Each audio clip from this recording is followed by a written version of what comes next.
Mary. For the Corsini exhibition, we have a special weekend for the Corsini exhibition coming up.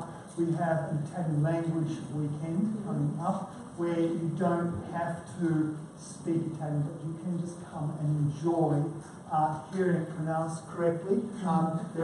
There are a variety of talks that will be in English with hints of Italian. There's an Italian breakfast you can come to. I just received an email from Martina at the Italian Embassy, and they're going to pay for the coffees. So even if you're coming for coffee, you just have to get a cake and they pay for coffee. And so that's from 10 o'clock in the cafe. We have whose portrait is on the right she owns the palazzo that the film was set in. So free 1 o'clock on Monday, and we also have, because it's a public holiday, the first hour of parking as on the weekend will be free if you bring your little voucher from Victoria Street car park into the gallery gate. Mary, thank you for this, and looking forward to it. Would you please welcome Mary?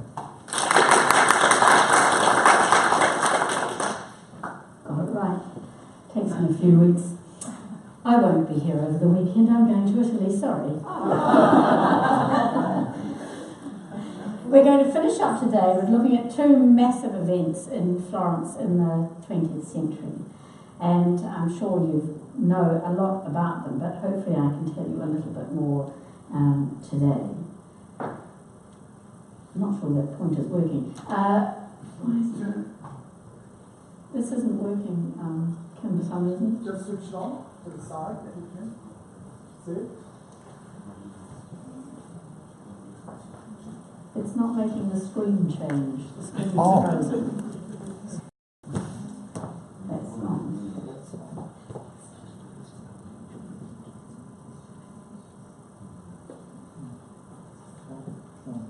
It's not doing the computer. Is that good enough?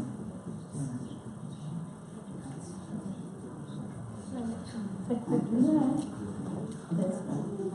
Sorry about that. Otherwise, we'll have to reenact a flood and a war just using ourselves, which I.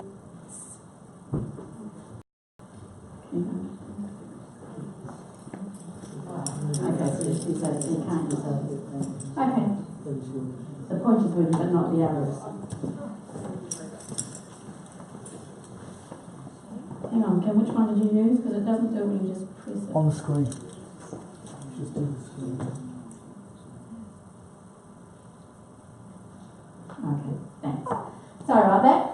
We're going to start in the south, because I think to put what happened in Florence during the war into perspective, you need to be aware of what happened throughout Italy. And I chose this slide very deliberately because if ever you wanted an image that really demonstrates to you the scale of destruction in World War II, it's the size of this figure here in comparison to what's left of this Church of San Ignazio in Sicily. And many cities in Sicily received appalling damage from bombing. The bombs came from all sides. But I never fail to be amazed that you go to Italy today and for the most part you have absolutely no sense that 40, 50, 60 years ago this is what most of Italy looked like. They, as you know, came across terrible destruction. And perhaps the saddest thing for many of the Allied forces was that some of it was actually inflicted by their own troops and weaponry. With Monte Cassino, they had no choice. But following on in their footsteps very closely from the very beginning were a group of people that are mainly known as the Monuments Men. They were, in particular, American and English art historians, academics, who'd signed up as soldiers at the beginning of the war, but because of their special skills, They were appointed, because also a lot of them were a little bit older than the average soldier, they were given this task of trying to rescue and to save as much of Italy's heritage as they could. And some of you will have seen the film that came out a couple of years ago. I got rather cross with it because I thought they'd made it into a bit of a romp, but that's just me. But of course the interesting thing is that when the Allies got to Rome, Rome was unscathed. Rome hadn't been bombed, certainly not in the historical centre. So here you have a group on the right of people who entered the Vatican after the liberation, and what they're basically doing is having an art history lesson, just as we do when we go there today. Now, people knew that this threat was ever present, and they tried to do what they could even before bombs started dropping in particular cities. And I thought you'd be fascinated by this, because on the left is what they did in Rome to shore up Michelangelo's tomb of Julius II. We've got that reproduction of the very beautiful drawing by Raphael that the Corsini have in their collection in the exhibition upstairs. Well, Michelangelo never finished the tomb, as we discussed in an earlier talk, but they bricked him up in order to protect him as much as possible. And in Florence, they took on an even more Herculean task. This is just a photograph showing the beginning of bricking up Michelangelo's David. And it's when you see photographs again like this that you're stunned again at the scale. I mean, imagine carving something of that volume, and how delicately you'd have to build a wall around all his various bits and pieces. But Florence had a sort of special, it had a special focus for the Germans. Hitler had been to Italy in 1938 and had travelled with Mussolini, and he also wanted a lot of it, in the way that Napoleon had been so eager to scoop up collections as he moved across Europe a century more before. And as the Allies advanced, the Germans did actually mine the Ponte Vecchio, which of course is the oldest bridge in Florence. There were oldest bridge standing, I should say, because many of the early bridges in the 12th and 13th century were wooden. It was only later that they constructed more permanent stone bridges. So this actually, I found there's some very, very good websites now where you can get photographs. The Getty has a very big archive as well, where you can see images that were photographs that were taken in Florence at the time. And as you can see, they were busy laying mines all the way across the bridge. These wouldn't have blown up the bridge, this would have blown up anyone walking over it. Whereas, as I'll go on to describe, some of the larger bridges really were mined very heavily. And from a very early point, people were trying to think ahead and protect the artworks. And Montegrifoni, the Villa of Montegrifoni, where you can go into a cookery school now, it's just in the outskirts of Florence in the hills. Many works were taken there from the Pitti Palace and from the Uffizi. And as you can see, they were literally just leaned up against the walls and piled up. At least they weren't stacked for the most part, one on top of another. But going back to the bridges, I've put this map in here because it allows you to see, this is the Uffizi here and Palazzo Vecchio, which you can see that palazzo in the execution of Savonarola in the exhibition. And you've got this red line here is the Vasari's corridor that takes you all across to Palazzo Pitti. And the corridor runs above the bridge. But the next bridge down, which is important for our narrative, is Ponte Santa Trinita and Ponte alla Carraia. And it's between these bridges that you've got Palazzo Corsini, where the collection is stored. You've also got Ponte alla Grazia, this side, moving upriver from Ponte Vecchio. So the Ponte Vecchio is like the spine that links the older part of the city to the newer part of the city. And Ponte Santa Trinita is a very famous bridge. It was designed and constructed by Bartolomeo Eminati, between 1567 and 1569, and it's the oldest elliptical bridge in the world. Now, it's not a pure elliptical bridge because, mind you, it depends how high the water is, because in this photograph you can see that there is an upright. But if the river rises, the reflection then fills that to make a perfect ellipse. And I think, personally, all the bridges in Florence are at their most beautiful in the evening, when they're lit up and they reflect on the water. Now, on the bridge, at a certain point, 4 statues were placed, and these were the statues that I talked about before that had been in the garden of the second Corsini Palazzo in Florence, in Palazzo Corsini al Prato, or in the field. And they were done by these 4 artists, 4 works, and placed at some point on the 4 corners of the bridge. Important to remember that, because I'm going to come back to that. Now, on the night between the 3rd and 4th of August 1944, Ponte Trinita was blooded in forces. The last damage of Palazzo Corsini, and the family raced, as soon as they heard the explosions, they raced from Palazzo Corsini al Prato, which is about 1 kilometre away, through the streets until they got to the river. And they couldn't get near Palazzo Corsini, but they looked up, and all along the skyline, the sculptures on the roof, which is what makes it such a different city in Florence, because it's a Baroque palazzo, they were still standing. They knew that the lower floor would be damaged, but the Contessa said, if the statues are standing, the palazzo stands. And of course she was right. But I found also this remarkable photograph, because as a child I'd heard all these stories about Florence being bombed, but people tended to talk about the bombs on the river. But here you can see the clouds of dust rising up from around the Duomo itself, and they would have been landmines rather than bombs that were dropped.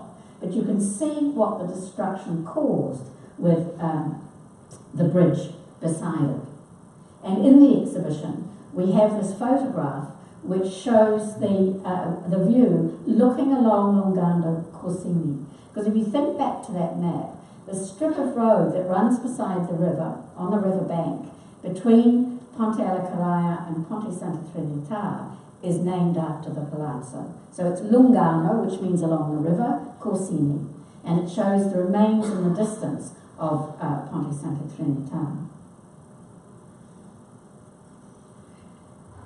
And on the left, you can see Ponte alla Carraia, as it is today, rebuilt, and there you get a better elliptical reflection than you do in the photograph I found of Ponte Santa Trinita. And this is the bridge that leads over just before the Biblioteca Nazionale, which is just in front of the Church of Santa Croce, and we're going to talk more of them. So this is on the far side of the river, it's and that's what it looked like after the bombing. And it was, whereas you couldn't cross Ponte Santa Trinita and they had to put a Bailey bridge across it, because of the way this bridge collapsed, people immediately simply just scrambled across it. They used it as a way of getting. Now this is a photograph of an Allied officer looking up the river to Ponte Vecchio. And what you can see on the left is what I'm most focused on here, because this whole area that runs along the river from Ponte Vecchio to Ponte Santa Trinita is the medieval part of the village, of the city. And there still there's a street that runs parallel to the river where many of the medieval buildings still remain. But at that end, they were completely destroyed.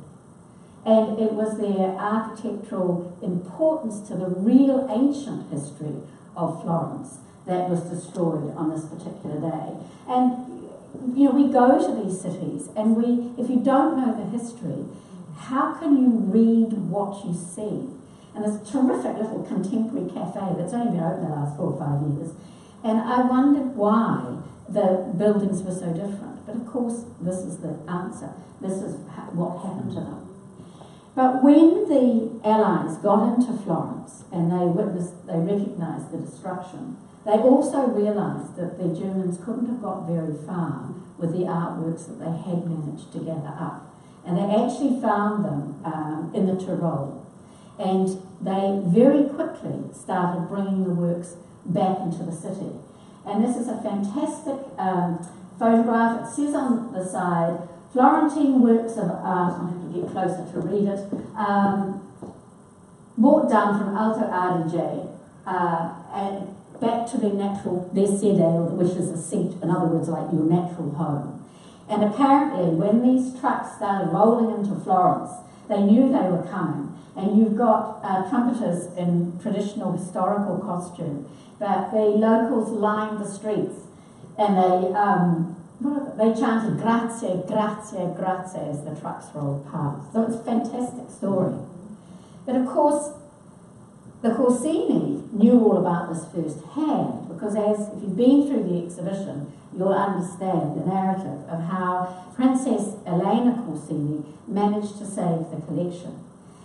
She knew absolutely that with the proximity of the Palazzo and the scale of the collection and the fact that it was one of the last private collections of art in Florence, that they had no opportunity to carry them to places like Montegrafone. There wasn't the staff that the Uffizi and the Pitti had. But she felt that it was her responsibility to save the collection. And she packed up the medium-sized works and she took them to Le Corti. This is the villa in the countryside where the prince lives now, and which now houses the 600-year-old archive. 600 years of letters written to and from the Corsini are housed in that building. The tiniest works were more of a problem. The biggest works, they simply had to try and hide in smaller rooms in the palazzo itself. But the little works, she thought quickly on her feet, and she went across and spoke to the priest in the Church of the Carmine. And on the left, you've got a photograph of the Corsini Chapel, and we have the Luca Giordano sketch in the exhibition for the dome. This was constructed in the early 17th century. And you see the nave of the church, which is of a completely different style because the body of the church was burnt out in the 19th century. And on the right, we have a photograph of the Brancacci Chapel. Now, it was Princess Elena's idea that they would tuck all the little works, because the Bellini, which I tried to get for the exhibition, is only that size. And you think of those other little works on copper that are in the exhibition as well. She thought that they could tuck them downstairs in the crypt underneath the chapel, where all of their ancestors were buried. But the priest just laughed at her. He said, "Don't be ridiculous, it's full of bodies." He said, "I know where we can hide them." And he took her across the nave. Now, the Brancacci Chapel got its name from the family that originally commissioned it. But they died, the family was wiped out, long before the chapel was ever finished. So there were no bodies in the crypt below. So all of the little paintings were taken downstairs and hidden underneath the Brancacci Chapel. And it was only once the Germans had gone that they went over and liberated them. And at the end of the war, Princess Elena went back to the church and she thanked because they went there to mass all the time. And she thanked the priest, and he looked at her and he laughed. He said, "Do you want to come and see what's down there now?" And so when she went down, she discovered it was completely full of wheels of Parmigiano and legs of prosciutto ham, because the temperature is absolutely perfect for storing food. So this chapel, when I've taken groups here in the past, I never knew those stories then, but I'll never visit that chapel in quite the same way. Again, not that I imagine I'd ever be allowed down below. But a very important man was part of the Monuments Men, the American team, who came into Florence, and that was Frederick Hart. He'd enlisted quite early on in the war, and after the war, he wrote that very important history of Renaissance art, which became the sort of primary text for everybody going through university. It probably still is. It's a massive, massive tome. He had travelled up through Italy in his Jeep, which he called Lucky 13, I'm not quite sure why he chose 13. But he and a number of the other monuments men, one in particular, Dean Keller, took it as their responsibility, and this is interesting, to try and get into the villages all the way up through the country that were being liberated first. Because it has to be said that a number of the foot soldiers weren't against doing a little bit of looting of their own. And so their job was to try to get in and get the locals to protect works that were in churches or in, you know, sort of larger villas, that kind of thing. And Dean Keller wrote back to his wife and he said, don't worry, he said, I'm always very careful. If a picture is hanging crooked on the wall, I never touch it. Because what the Germans did was put explosive devices behind the pictures, knowing that the first thing an art historian would want to do is straighten them up. So it's reading, there are wonderful books that have been written about this. But when he got to Florence, he was 2 weeks behind by that stage. And he had been told by the first Americans who arrived very close to Florence that the city was intact. Well, of course, what he found when he arrived 2 weeks later, stayed for a year. And he lived in one of the rooms coming off the loggia in the top of Palazzo Corsini. So he used to tell Princess Elena, and particularly the children, Anna Lucrezia, who the older sister, and Lucrezia Maria, she's the one who has the villa where they've done several of films. I think The Taming of the Shrew was also filmed there as well, which is why Richard Burton was so familiar with the area. So he spent a year. Antigone, of course, had his studio in the upper level as well. But it was the visit of the two Contessas to Auckland that revealed another part of the war story relating specifically to New Zealand. Because when the exhibition was planned, the two countesses who came out are the next generation down. They're sort of coming up to mid-50s. And they don't own the art collection. Livia owns the Palazzo, she inherited the Palazzo, but she doesn't own the artworks. There were 4 aunts and an uncle, and they own the collection. So they had to get permission from every one of them and their extended families before the exhibition could come to New Zealand. And it was one of the aunts who said, you have to send the exhibition to New Zealand, because it was the 28th Maori Battalion that saved our farms in Tuscany. So there was this wonderful link between them, and when they came out for that opening weekend and they gave a talk with the director, they talked about this, and there was a woman whose father had been in the Maori Battalion. There was also a woman in the audience who worked on one of the farms. So there was this, it was just uncanny. There were all these connections being made. Now, you would think that the war would be enough, but there was more trouble to come, because over the night of between the 3rd and 4th of November 1966, the Arno, which had been raging for a couple of days, and broke its banks. And there was a lot of talk about what had happened. And it was thought that somebody who worked for the dam that was further upriver may have released the water. But in actual fact, the whole of that area from Florence to Rome was flooded. They had had more rain than they'd had, in centuries. Although it has to be said that Florence itself has flooded since records were kept 13 times. So that's since the 13th century when they first built up those records. But never was there a flood quite like this. And last weekend at the gallery we showed Zeffirelli's film on the flood, and it was what it introduced, which I cannot do here, was the sound of water. And what we couldn't get was the smell, of course, which comes later. But the water at its peak was flowing at 36 miles an hour, and some of it was 14 and 15 foot deep. So it was roaring. You had the noise of the rain, and you had the roar of the river literally invading every lower corner of Florence. Now, there's a colour photo on the left which shows the force of the water beating up against one of the bridges. And the photograph on the right shows what Piazza Santa Croce looked like after the flood. Because as I said, that was the lowest part of Florence.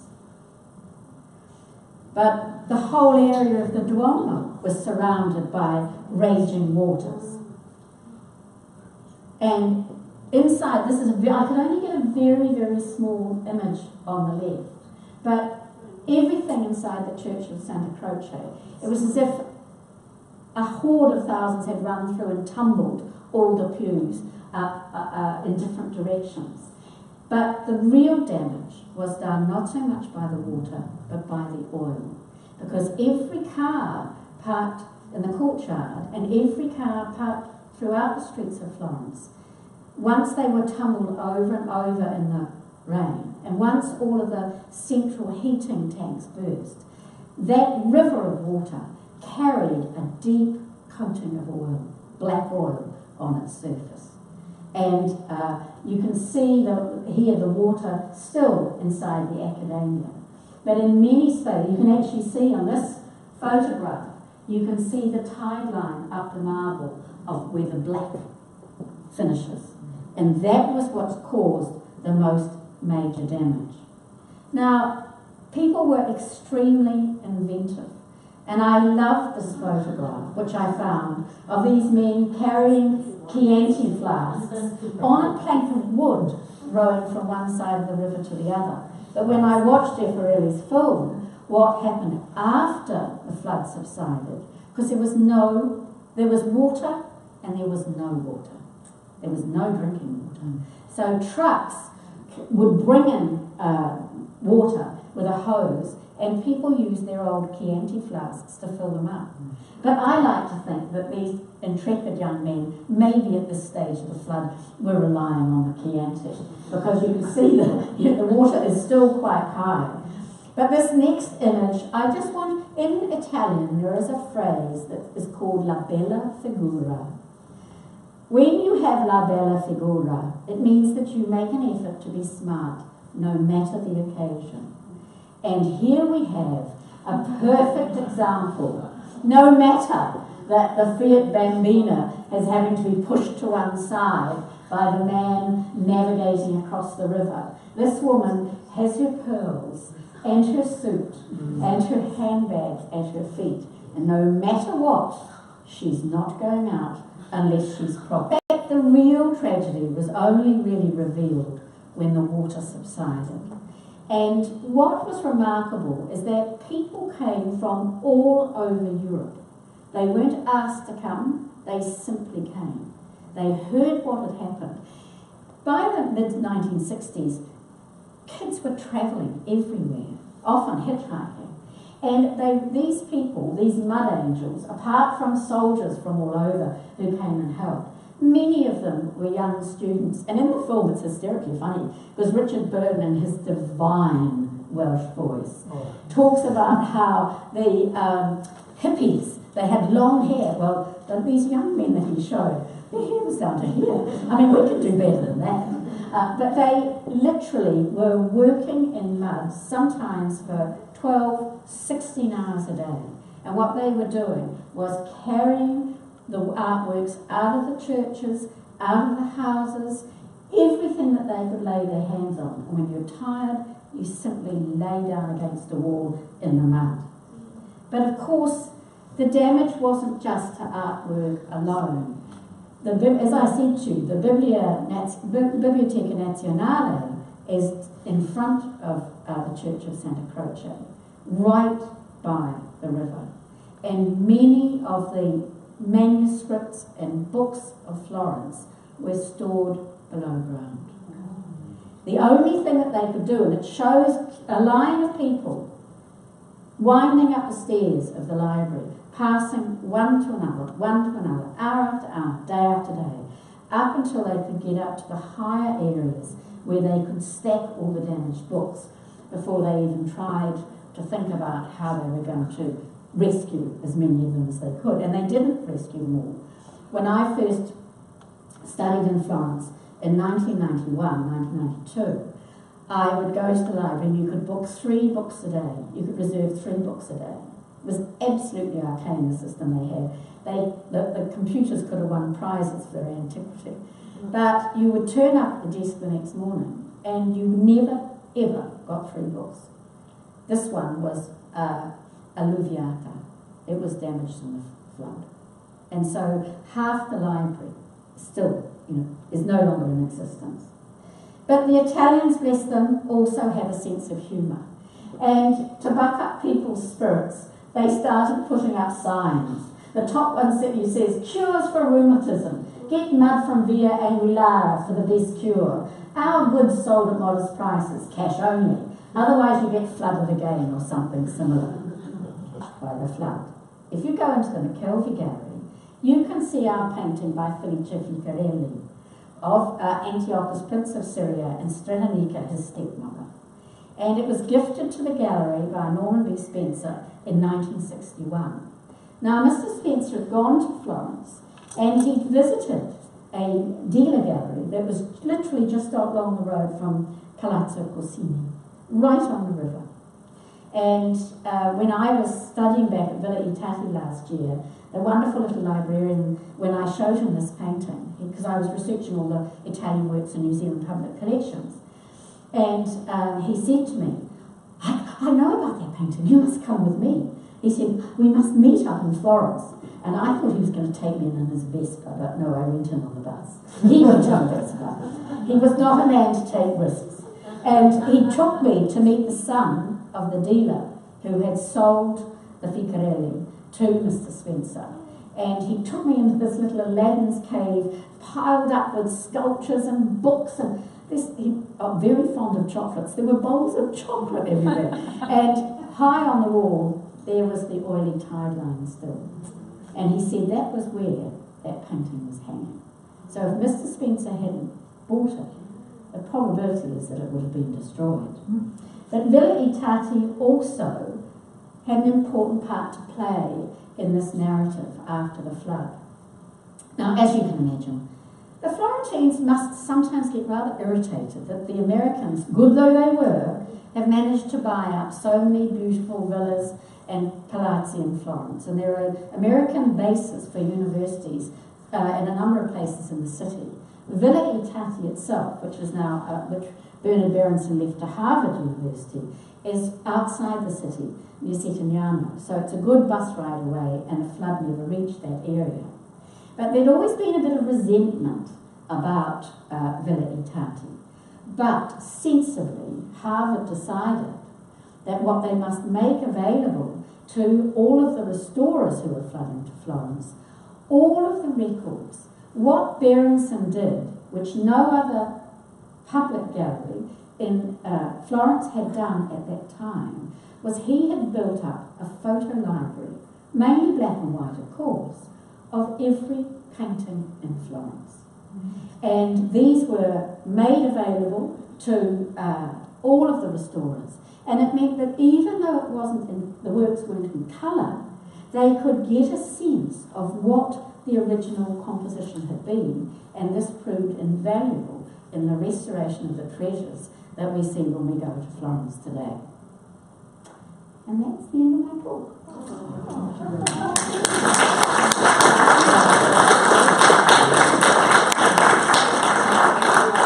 Are there any questions?